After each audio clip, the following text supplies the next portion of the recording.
recent influx of members from the People's Democratic Party into the ruling All Progressive Congress in the Federal Capital Territory has ignited a significant internal dispute with long-standing APC members crying foul.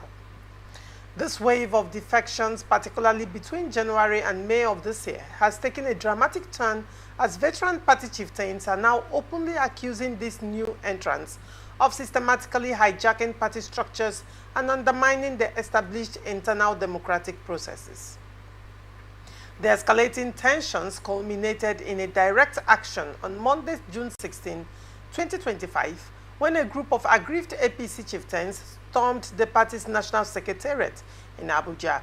They were there to formally submit a petition to the APC national chairman, Abdullahi Umar Ganduje, detailing their grievances. These protesters, drawn from key areas like the Abuja Municipal Area Council and Buari Area Council, voiced strong condemnations against what they described as a wholesale takeover of APC structures. Specific accusations and demands for disqualification at the heart of their complaints are figures such as Senator Philip Aduda and the incumbent executive chairman of AMAC, Honorable Christopher Zaka Maikalangu.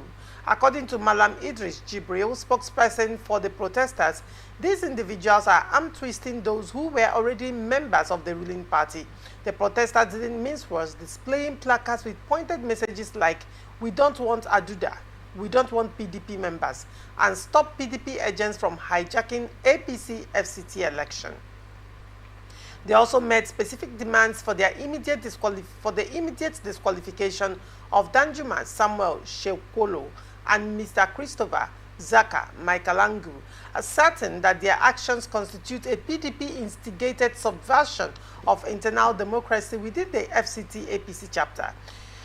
The petition, submitted under the banner of the APC Consolidation Group, expressed deep concern over the dangerous infiltration of the FCT APC by individuals who neither reflect the values of the party nor meet the constitutional requirements for nomination. A core argument in their petition centers on the alleged breaches of the APC constitution.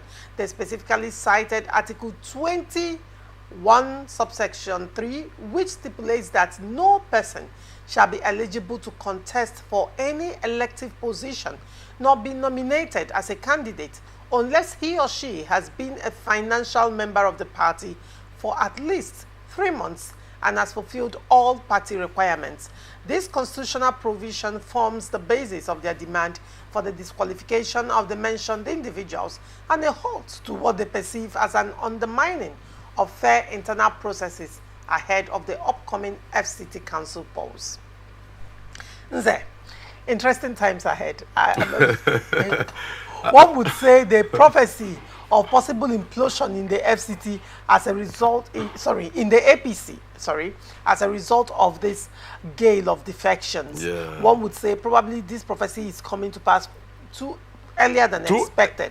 Quite earlier than expected. Because, you know, I made that prophecy that definitely it will hit APC. And it started from my constituency. I take Amak as my constituency. I've contested the election in Amak, though I wouldn't want you to use it against me. Why would I do that? Most of the names there are my, if I may say, my contemporaries. You know, when Esther Audu was there and all that, we were with Philip Adoda, you know, doing stops, trying to, I was... That's in PDP. Yeah, why they were in PDP? While they were in PDP. I was in UNPP. Oh, okay. Yes, and later I left UNPP to APGA. Oh, okay. And when I saw that APGA wasn't... we now moved to Labour Party. No, I moved back to PDP. Oh. Yes, you know. Before you now moved to Labour Party.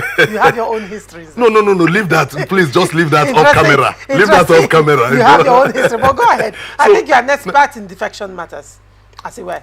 Well, defection is natural. Oh, interesting. So long as Nigerian political system cannot be based on ideology, defection is natural. Oh, so now looking at what is now happening in FCT APC, there is no how, because FCT have been PDP for these 16 years, if not 20. FCT has been PDP, rooted in PDP. I played politics in FCT. Okay. Amak is my constituency, of which I think some of my membership card, if I trace it, I can still go back and line. Though not now that I'm in Labour Party. And being in Labour Party is with one leg now. So long as with one leg. Yes, so long as Abure is still doing his mischief, I cannot tell you that I am a confident Labour Party member. Okay. No, defection is allowed in Nigerian politics. Interesting. So, however, looking at what is happening now, the APC, what Abuja FCT APC is crying about today, the national APC will cry it soon. Because most of these people that are coming are big wits.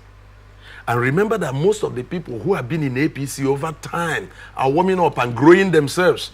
You know, it's like where you are in primary 3, you know, expecting that by the time you get to primary 4, you will likely become the class monitor.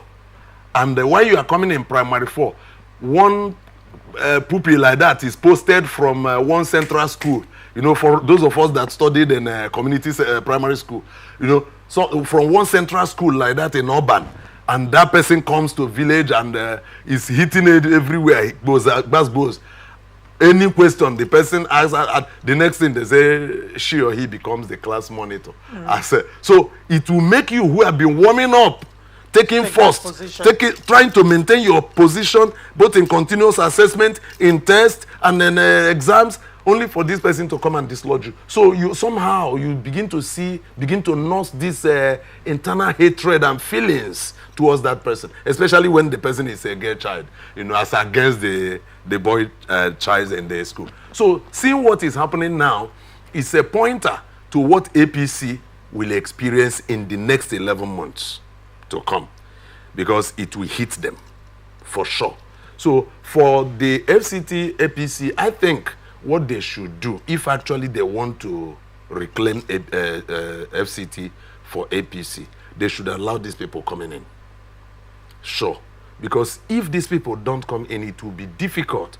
Even this one that Wike is claiming, telling the senator that, what's that her name, Madam Madam Ireti, you know, telling her that she may not return, blah, blah, blah, and all that. If Wike does not do his underground job by bringing some of the PDPs who are power brokers, because you know Gwaris, you know Igbos, these are 3 tribes that constitute the highest. You mentioned only 2, Gwaris, yes, and the Igbos. And the Northerners. Okay. Yeah. If you remove in fact, the highest in number, I can't get the specific data, Igbos and the Hausas. Remember, Hausas include Plateau, Nasarawa, all the Northerners. Right. Apart from these 2, Gwaris, actually, they are the Aborigines. But the truth is that the visitors have overrun them in number. Okay. However, but they are major stakeholders when it comes to election. So if the Gwaris are PDP and the Igbos are PDP majorly, and now moving to Labour Party because of Obi, and the Hausas are divided. Some of them are PDP, some of them are what's that? This thing. NNPP. Is it NNPP. NNPP, and some are APC. So you see that Hausa vote is divided. Igbos might have a block vote to a large extent, even though divided between PDP and Labour Party. Yes, divided between PDP and Labour Party. And you know that if Obi moves away from Labour Party, definitely many Igbos will move away with him. As you saw that even Labour Party, depending on the formation. Depending on the formation, yes, because and also the ideology he will be coming up with now. Even though we are already seeing the momentum signs. is not like what he used to. Yes, do you know why? You have to take cognizance of that. APC deflected that momentum because they made us, you know, Buhari helped to build the momentum by telling us that the what's it called, this act. That's Electoral Act now. Act. Yeah, by telling us that the Electoral Act will now give voters power. And the INEC also came to tell us that our vote will count. Okay, their that make beavers and people all trust that. the system. Yeah, you see everybody came out. Okay, if they say, because I was in the field, I did campaign But in River State. We don't deflect into Obi. No, let's focus we will not. more on the PDP, APC. I'm coming. I'm trying to point something to you, because you cannot count PDP and APC without mentioning these people who have block votes. Okay. Yes. So you see that why we push into the society, calling for people to agree with us in the ideology of P2B and Yusuf, as at that time, many asked questions. Will my vote now count? And when we told them yes, not only them now coming in, they came with their people. Now, if in 2027, we know that APC will be having a kind of underground preparation to do what they know how better to do. But I also know that if the coalition can come up with a single candidate who can give APC a fight, especially a candidate that will come with opposite ideology, direct opposite ideology to what APC is standing for, I believe that Nigerians will give that person a vote. And coming into that, you see that in FCT is very critical in elections in Nigeria, because that is the seat of power. It is expected that whoever wins FCT has won the rest of the country, even though APC and the judiciary came to say no. I wanted to remind you that the 25% FCT votes. That's what I'm saying now. Now they came to say no to that, yes. But yet, we still believe that FCT's vote will count in Nigeria. The reason is that if you check the population in that place, FCT is small, but has large population. Remember that when we are talking about FCT, they are joining states. Niger State is part of it. Now you're looking at presidential general elections. Yeah. The issue on ground right now is council elections, FCT council elections.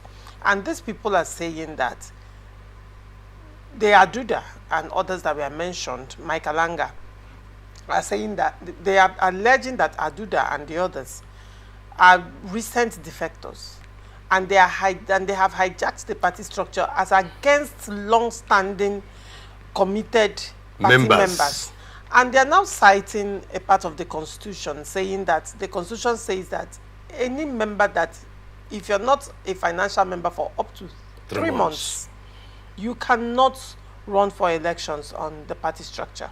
The question would be, why is this happening right now as against the provision of APC Constitution? And we are looking at possible implosion if this is not properly handled. That implosion you are looking out for might not come, because when you look at the system that we are into, laws can be amended.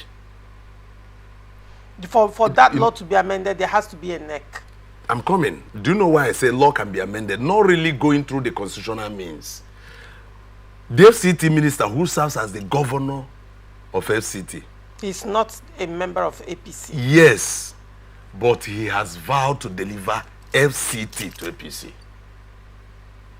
And for him to achieve that, there are power brokers, there are juggernauts, there are big wigs he needs to pull into APC. And that he has started to do. The FCT has three senatorial districts. One senatorial district and the 3 major zones, the Abaji, the Buhari, and the FCT. Okay. Now, that is where their reps come. But for senatorial, I think it is 1. So, and all the 7 local governments that make up FCT, if these PDP power brokers are lured into APC and are given chance to contest, and they use their structure to move election and influence election in FCT, it will give APC a plus. So yes, Wike will do it. So when these party loyalists are quoting constitution, remember, they might be asked to go to court, and court may interpret differently. That is where I'm looking at it, that this may not favor them. All they need to do is to have a kind of discussion.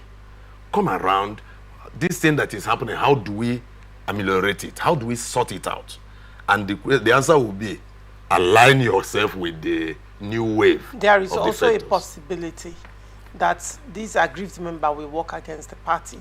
People, you cannot hold people. I mean, in Rivers State, it was not a hidden thing that while the FCT minister, you know, when he was governor, worked to deliver PDP in Rivers State, however, worked to deliver the present APC. Yes, the APC government at the federal level during the general elections. It's not hidden. So now, Nigerian politics and the political ecosystem has transited from party loyalty, where you must deliver your party even when you are aggrieved. People remain in their party and work against their party. Yeah, yeah. Now, it's no longer about party, but about individuals. People in Edo State, for example, obedience, who are members of Labour Party, openly pledged allegiance to the Obobila of APC. Some part of obedience has again left Apata and also decided to throw their weight behind the candidate of Obaseki. Those things happened. Yes, these things happened. They are still happening even till tomorrow. Yes, that's what. So that's there what appears to be a transition in the modus operandi of politicians and party members in Nigeria right now. As regards loyalty, it is no longer about party loyalty, but it's about interest and candidates in question. So now, when you trickle it down to the FCT and these people, when you say they would lose out, one would say if the party does not handle this well, probably what happened to PDP in other states will happen to them, because these aggrieved members will definitely work against the interest of the party in the upcoming FCT council elections. Let me say this as an individual. I'm not speaking my mind. I will be very happy that APC is in disarray. Why? Because you belong to another party? It is not issue of party. Okay, what is it then? Because of the kind of governance I am receiving and Nigerians are receiving from APC. Now, however, for the sake of making a proper and objective analysis, let us put it this way. If these men who are coming comes, and the men who were there are angry or displaced, or decides to work against their own party because of the influx of these new defectors, the question one will ask, what is the capacity of those who are coming in, and what is the capacity of those who are aggrieved? Okay. When the capacity of those who are aggrieved are not strong enough to make any significant change or effect, I think that APC will not feel the impact. They won't have that negative impact from them. Right. Yeah, because it's just like one man coming to shout like what was happening in Gombe. You know, maybe somebody will be saying, wait, nobody will hear you.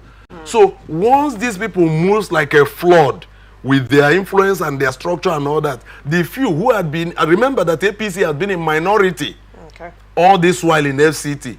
So when they will now come and begin to say, we no agree, nobody will listen to you. The 20 persons that came with you from your locality will, when they give them like 2,000, they will turn to these other people and forget about you. Only you now will cry foul and go and use the little money you would have used to feed your family to go and institute a litigation in court, and after about 3 months, 6 months, court will rule you out. Then you go to lick your wounds. Very well.